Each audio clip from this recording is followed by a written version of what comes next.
Hola chicas, muy buenas noches, muy buenos días, según cuando vean este video. Hola al que se puede acercar al canal de YouTube. Bienvenidas a una nueva clase de la materia Psicopatología 3. En este caso vamos a terminar la unidad número 2 sobre el libro de Enrique Flores, Psicoanálisis y Perversiones.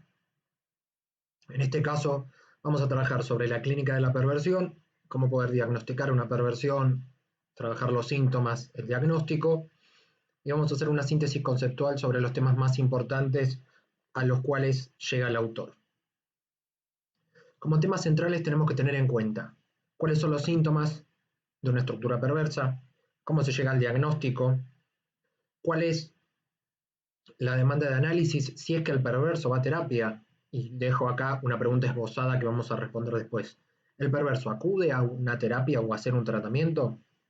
En el caso de que acuda, ¿cuál es la dirección de la cura y el posicionamiento que tiene que tener un profesional de la salud mental en relación al tratamiento? ¿Qué pasa con el tema de la muerte en la perversión, que es un tema sumamente importante y central para poder pensarlo? Y los aspectos clínicos que hay que tener en cuenta para trabajar con la perversión. Esto lo estuvimos hablando en clase y siempre es un tema de debate. ¿El perverso es un sujeto del inconsciente? ¿Es un sujeto del inconsciente? Sí, lo es. Ya hablamos de que en la neurosis había represión, hay un contenido que está reprimido, que como no aflora directamente igual por producto de la represión y producto de la censura, emerge a través de síntomas, que son formaciones de compromiso o eventos que requieren de cierta desfiguración por parte de la persona, porque eso que está reprimido le resulta intolerable. Si yo digo que el perverso es un sujeto del inconsciente, estoy en lo cierto. ¿Por qué? Porque hay ciertas condiciones traumáticas, ciertas situaciones que le pasaron a esa persona, que en parte las reprime y que en parte no. En ciertas cosas se horroriza y con otras no. El neurótico reprime y se horroriza por un montón de cosas porque está marcado por la ley y por el encuadre y por el borde, como siempre lo decimos, porque forma parte del interjuego del complejo de Edipo. Ahora, ¿el perverso es un sujeto del inconsciente? Sí, porque está condicionado. ¿Cómo detectamos que está condicionado y por qué? Mediante el discurso, haciendo lo que se llama, que venimos viendo tanto en Psicópato 1 como en Psicópato 2, la clínica del detalle, para trabajar los síntomas y el diagnóstico. Ahora, si yo pienso en la estructura perversa y qué elemento tengo que utilizar lo que se llama la identificación de síntomas. Ver dónde está el goce, dónde está la repetición, para poder entender qué es lo que le pasa a la persona. Porque uno no habla de la perversión, sino que habla de las perversiones en relación a un modo de goce. La condición para formar un diagnóstico tiene que ver con la identificación de síntomas. A través del discurso y del decir del paciente o del acompañado. El discurso está presente o está marcado entre el síntoma y la mentira. ¿Por qué digo entre el síntoma y la mentira? Siempre hay que pensar que hay un material de trabajo que es la palabra.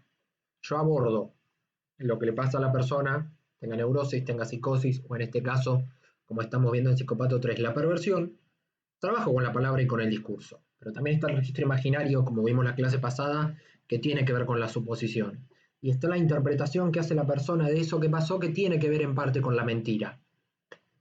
Porque no todo es tan veraz como dice la persona que pasó, ahí entra la fantasía en el medio.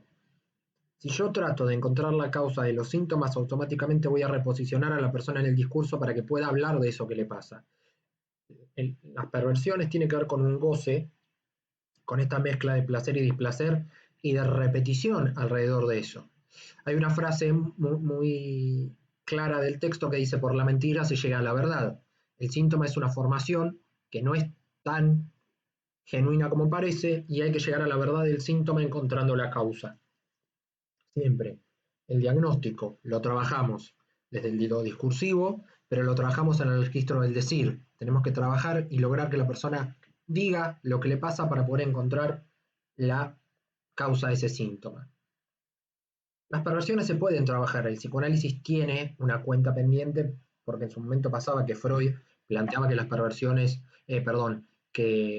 que las psicosis no se podían abordar y como ya vimos a lo largo de Psicópatos, las psicosis se pueden trabajar desde el psicoanálisis.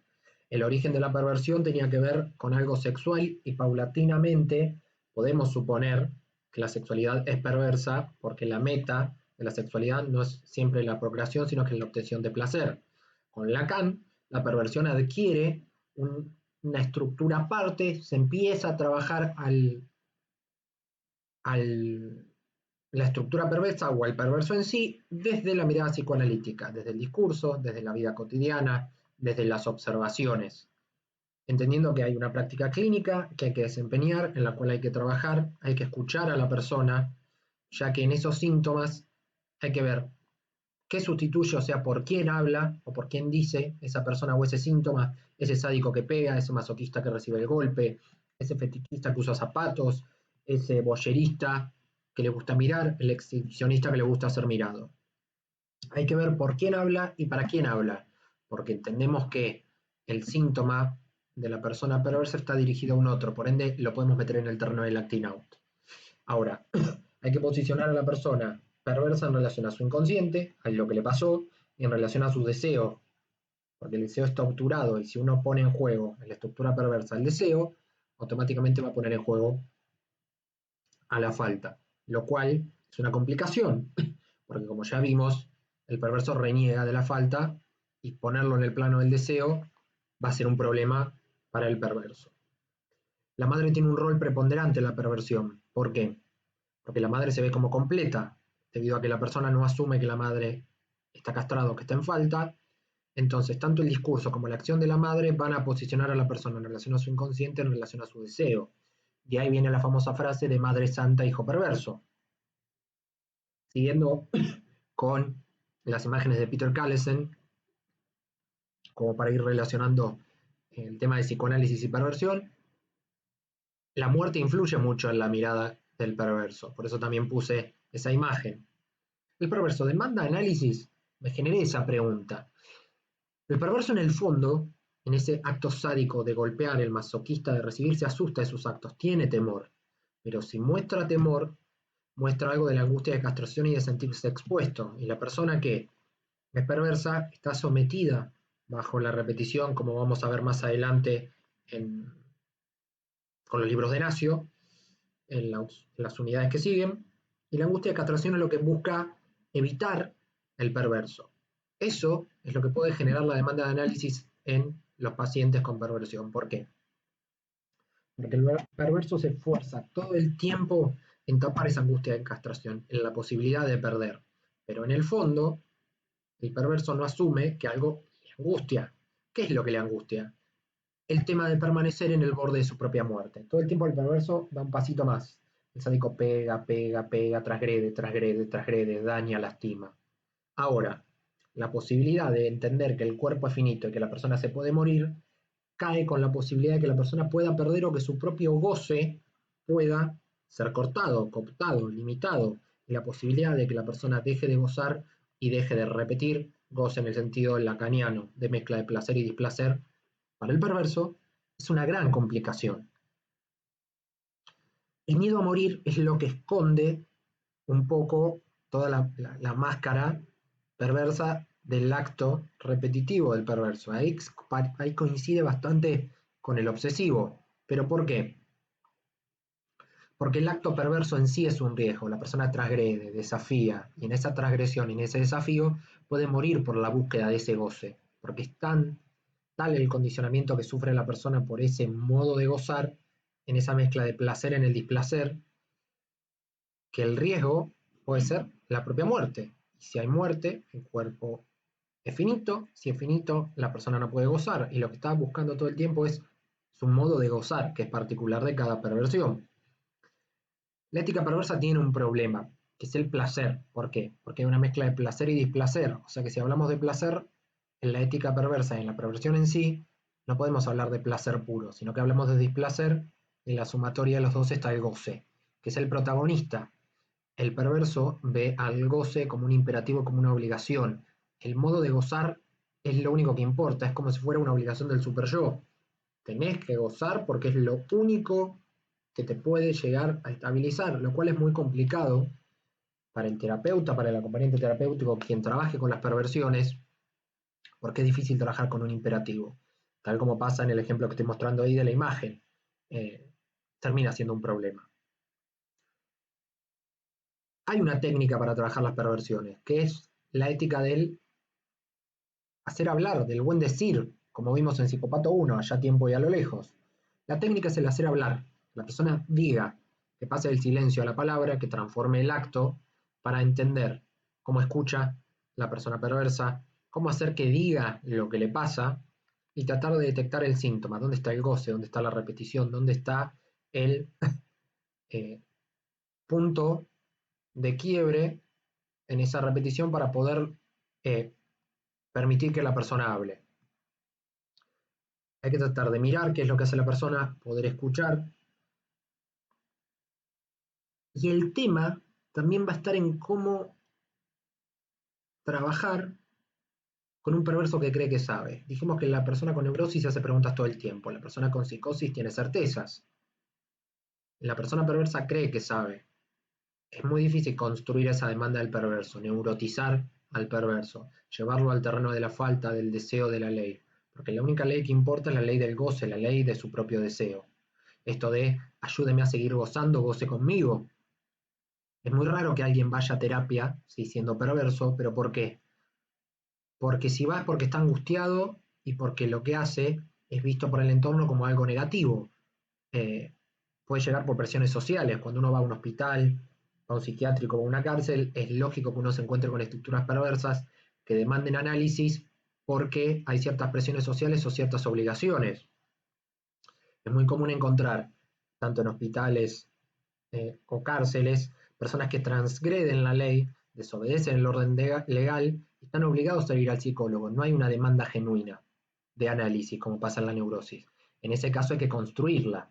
Un ejemplo es el maestro perverso, un maestro abusador, es obligado por la escuela a buscar tratamiento, se lo desvincula y va a buscar ayuda en tanto y en cuanto su goce vulnere, violente, afecte al otro en ese proceso.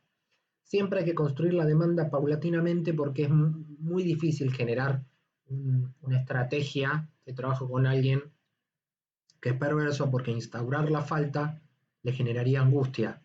¿Y cuál es la prueba de fuego para trabajar con las perversiones? Que el perverso asuma la falta, su castración. Sería neurotizarlo, histerizarlo, lo cual es una complicación. ¿Por qué? Porque es tal el grado de angustia que puede tener esa persona frente a la posibilidad de perder que lo va a hacer abandonar cualquier tipo de tratamiento. Ahora, como les dije, la perversión como estructura la encontramos en prisiones, hospitales psiquiátricos, donde la perversión está segregada porque transgredió cierta norma y transgredió cierto orden social. Es muy difícil que una persona vaya al consultorio porque está angustiada, porque su modo de gozar va en contra de las reglas, tal como pasa con Joe en You. Joe transgrede todo el tiempo de la estructura perversa. La causa es la transgresión de la ley. Eh, Transgredir la ley va a generar una problemática porque un fetichista no molesta a nadie. Ahora, si el fetichista es asesino, sí es un problema. El tratamiento posible, ¿cuál va a ser? Hay que encontrar la causa de ese sufrimiento, el origen de esa repetición, de ese goce. El perverso está obligado a gozar porque no le queda otra. Si a un violador, que es un perverso, se le genera una castración química, va a encontrar otro modo de violar eh, a sus víctimas. Es como algo forzoso, es como estar obligado a... eh, pero el problema es lo finito del cuerpo. ¿Por qué? Porque el cuerpo tiene que estar para seguir gozando. O sea que el mayor miedo que tiene el perverso es el miedo de morir, porque si muere no goza más. Y si muere, automáticamente le va a faltar ese modo de gozar. Es toda una complicación y un rebusque. Si yo genero todo el tratamiento y voy a trabajar las perversiones, voy a apuntar a lograr una cura posible. Porque hay cura posible para la perversión. ¿Cuál es la cura? Mantener la perversión, digamos. Eh, la perversión en el fondo tiene que ver con una desobediencia, con una transgresión de la ley, con un desafío. Ahora, un sádico puede ir a la cárcel porque se puede exceder y puede matar a una persona cuando genera los golpes. Pero si uno puede bajar los factores de riesgo para preservar ese modo de gozar que es particular, pero sin generarle daños muy graves a la otra persona, sin que para que el perverso no quede expuesto, vamos bien, digo. Hay que ponerse desde un lugar ético de que cada perverso tiene su modo de gozar. El problema es cuando desafía al otro y transgrede y genera un malestar en el otro. Esa es una complicación. El perverso está marcado por la repetición y por un modo de gozar muy particular. Entonces, tiene una ley de su propio deseo, un goce particular que mediante la repetición tiene que poder satisfacer, tiene que buscar el placer en el displacer, tiene que descargar esta cuestión, que no la puede manejar, es una fuerza que no puede manejar.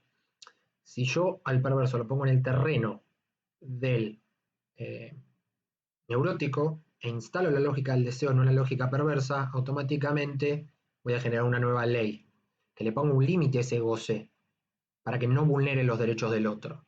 De a poquito, con el hacer hablar, con las estrategias, con la catarsis, con la ética del buen decir, se eliminan esos síntomas con estrategias, como ya vamos a ver con otra autora que después les voy a adelantar.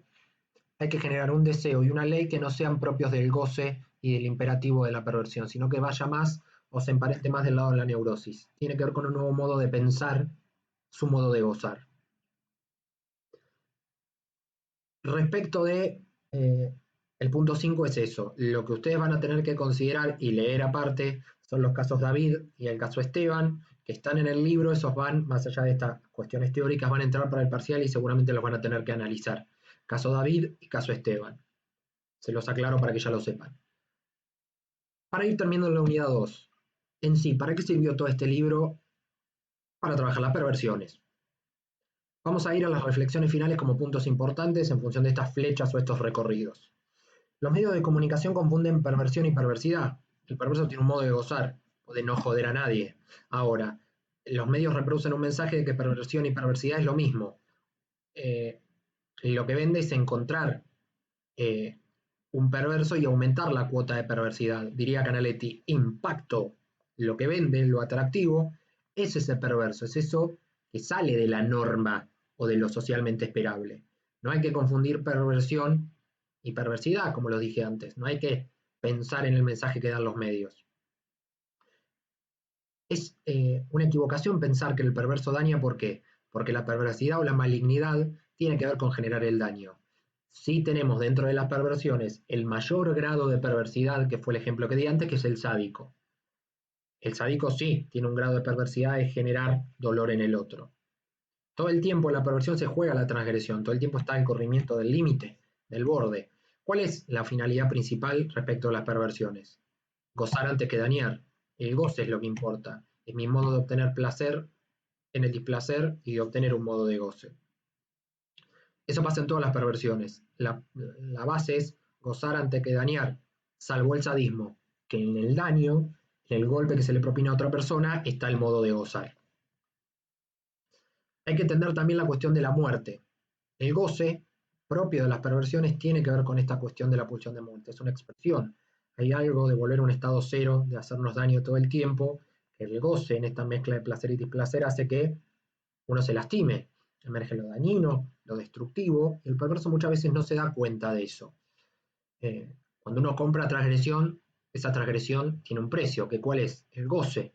Eso es un problema. El precio del goce es la transgresión. Es buscar el goce a cualquier costo sin importar nada. Sin embargo, hay un problema que hay que tener en cuenta. Es que la perversión, desde la mirada lacaniana, es una estructura y una actitud clínica frente a esa castración y frente a esa falta. El perverso está anclado, sometido, obturado en su autonomía respecto a ese goce obligatorio. La base de pensar este goce obligatorio tiene que ver con renegar la diferencia de los sexos. El perverso no tolera ni la propia falta ni la ajena. Por ende se está defendiendo todo el tiempo de esa angustia de castración, del temor a perder. Eso es muy parecido al obsesivo. Ahora, ¿cuál es la base para que una persona tenga neurosis, psicosis o perversión? El recorrido por el complejo de Edipo y el deseo materno.